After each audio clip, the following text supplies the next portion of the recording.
Napoleon Bonaparte was born on August 15, 1769, in Ajaccio, Corsica, just a year after the island was ceded to France by the Republic of Genoa. His family was of Italian nobility, but they faced financial struggles, shaping his early life. Napoleon was sent to mainland France at the tender age of 9 to receive a proper education, where he faced the dual challenges of being an outsider and a scholarship student. His experiences during these formative years, marked by a sense of alienation and a determination to prove himself, ignited a fervent ambition within him. Napoleon excelled in military school, particularly in mathematics and artillery tactics, which laid the groundwork for his future military career. By the age of 16, he was commissioned as a second lieutenant in the artillery, and his keen intellect and military acumen began to draw attention. However, it was the French Revolution, which erupted in 1789, that served as a catalyst for his rise.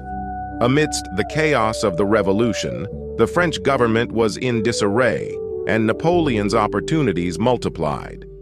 His first major military success came in 1793 during the Siege of Toulon, where he demonstrated remarkable strategic insight, leading to the recapture of the city from royalist forces.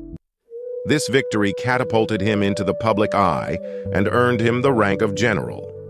As a general, Napoleon quickly climbed the ranks, leading successful campaigns in Italy against Austrian forces and gaining a reputation as a brilliant military strategist.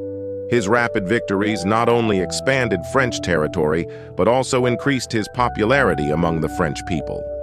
By 1799, the political instability of the Directory and widespread discontent set the stage for his coup d'état on November 9th, known as the Coup of 18 Brumaire.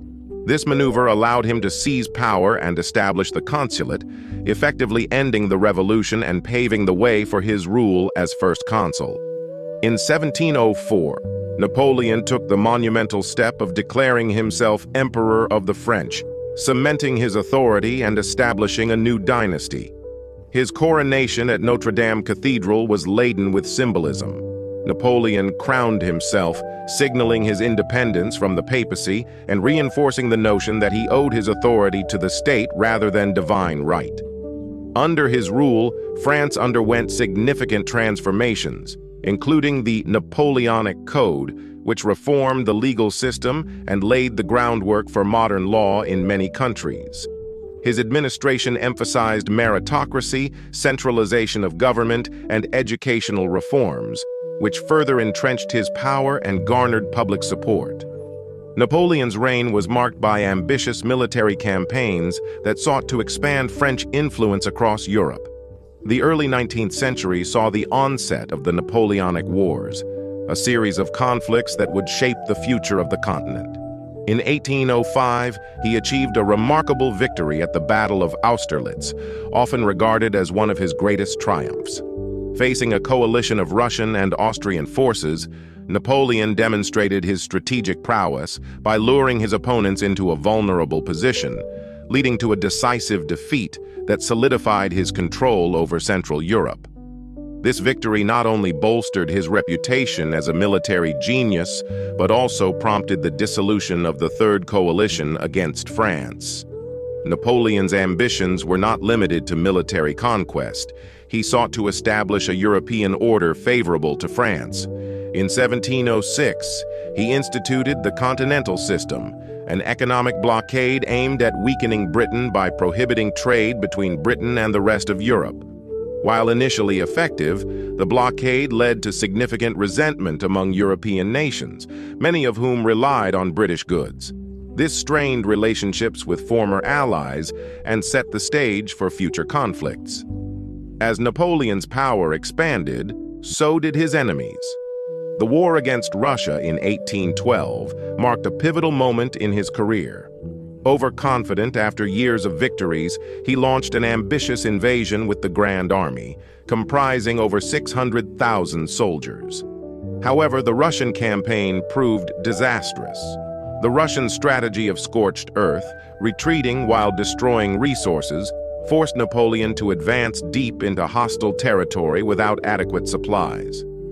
The brutal winter, combined with guerrilla tactics employed by the Russians, decimated his forces. By the time Napoleon retreated, his army had suffered catastrophic losses, with only a fraction of the original force returning home.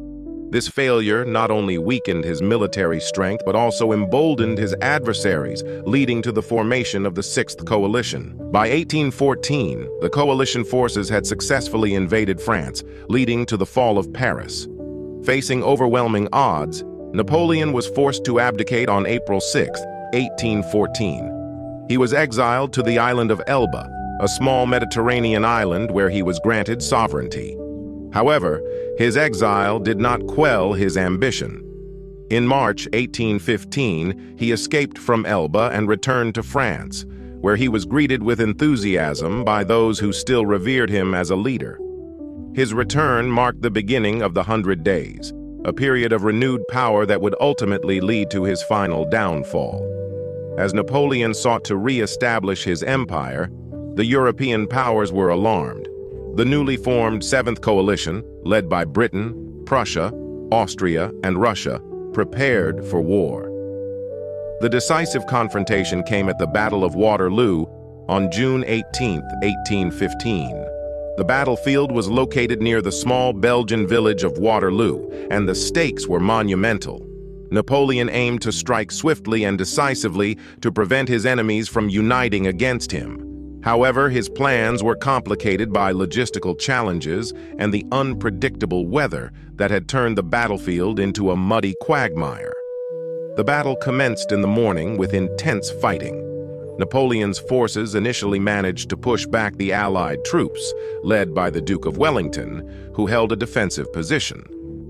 Wellington's strategy relied on discipline and effective use of terrain to withstand the French assaults. However, as the day progressed, the tide began to turn against Napoleon. The timely arrival of Prussian reinforcements, led by Field Marshal Gebhard Leberecht von Blücher, shifted the balance. The two forces combined to outflank Napoleon's troops, overwhelming them with sheer numbers. The climax of the battle unfolded as Napoleon's Imperial Guard, his elite troops, made a final charge in a desperate attempt to reclaim the initiative. However, they were met with fierce resistance, and the morale of Napoleon's army began to crumble. By the end of the day, it was clear that the battle was lost. As chaos ensued, Napoleon realized the gravity of his defeat, leading to his subsequent abdication once more. Following his defeat at Waterloo, Napoleon was captured and exiled to the remote island of St. Helena in the South Atlantic, where he lived in relative isolation until his death on May 5, 1821. The aftermath of his defeat at Waterloo had profound implications for Europe. The Congress of Vienna, convened shortly after his defeat, sought to restore stability and redraw the map of Europe. The leaders of the major powers aimed to contain France and prevent the rise of another ambitious dictator, establishing a balance of power that would dominate European politics for decades. Napoleon's legacy is multifaceted. On one hand, he is celebrated as a military genius and a reformer who modernized France and spread revolutionary ideals across Europe. His implementation of the Napoleonic Code influenced legal systems worldwide, promoting principles such as equality before the law and the protection of property rights. On the other hand, his relentless ambition and the wars he instigated caused widespread suffering, upheaval, and loss of life across the continent. Ultimately, Napoleon's rise and fall serve as a poignant reminder of the complexities of power and ambition. His life encapsulated the paradox of revolutionary ideals, the fragility of political authority, and the consequences of military hubris. The ideals of the French Revolution, liberty, equality, and fraternity, were often overshadowed by the authoritarian regime he established. Despite his dramatic fall, Napoleon remains a captivating historical figure, representing the heights of ambition and the inevitable decline that accompanies the pursuit of power.